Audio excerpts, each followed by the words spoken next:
बच्चों, प्रकृति से हमें बहुत कुछ मिलता है।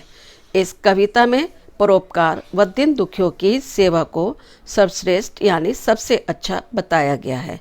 तो आइए बच्चों, अब मैं इस कविता के भावार्थ को आपको समझाती हूँ। सूरज नित्य समय पर आकर दूर अंधेरा कर देता है। रिमझिम मेघ बरसकर ताल तलैया भर देता है। बच्चों, इसमें नित्य का अर्थ है रोजाना। रिमझिम का अर्थ है वर्षा की हल्की हल्की फुहारे। मेघ का अर्थ है काले बादल। ताल तलैया का अर्थ है छोटे छोटे तालाब। अर्थात सूरज रोजाना अपने समय पर निकलकर रात के अंधकार को दूर करके पूरे संसार में उजाला भर देता है और काले काले बादल हल्की हल्की बरसात करके छोटे छोटे तालाब भर देते हैं। चांद सितारे जाग जाग कर भूनभ जगमग कर देते हैं। तरुवर छाया फल फूलों से सबका मन हर लेते हैं। भूनभ का अर्थ है बच्चों धरती और आकाश।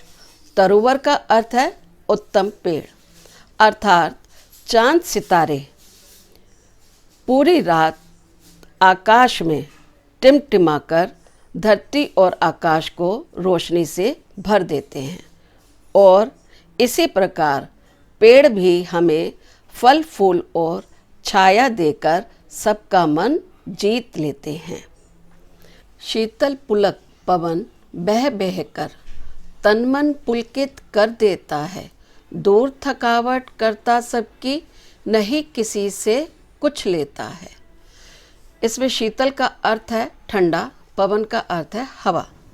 अर्थात पेड़ अपनी ठंडी ठंडी हवा से हमारे तन मन को खुशी से रोमांचित यानी आनंदित कर देते हैं और अपनी ठंडी ठंडी हवा से ही हम सबकी थकावट भी दूर करते हैं।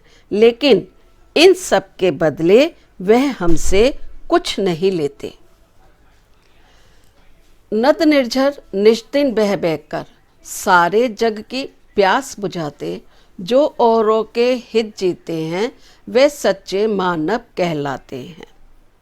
इसमें बच्चों नद निर्झर का अर्थ है नदी झरने, निष्दिन का अर्थ है रात दिन और हित का अर्थ है भलाई।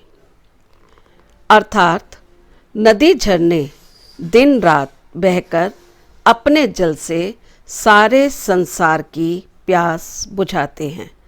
अर्थात बच्चों जो दूसरों की भलाई के लिए कार्य करते हैं वो सच्चे मानव वो ही कहलाते हैं। औरों की पीड़ा को हरना हर मानव का परम धर्म है। दीन दुखी की सेवा करना सबसे पहला श्रेष्ठ कर्म है। इसमें बच्चों पीड़ा का अर्थ है दर्द, परम धर्म का अर्थ है सबसे बड़ा धर्म, दीन का अर्थ है गरीब, श्रेष्ठ कर्म का अर्थ है उत्तम कार्य। इन पंक्तियों का भावार्थ इस प्रकार है। दूसरों के दर्द को दूर करना हर मनुष्य का सबसे बड़ा धर्म है और गरीब, अनाथ व दुखियों की सेवा करना ही मनुष्य का उत्तम कार्य है। तो आशा करती हूँ बच्चों आपको ये पाठ एक कविता अच्छे से समझ आ गई होगी।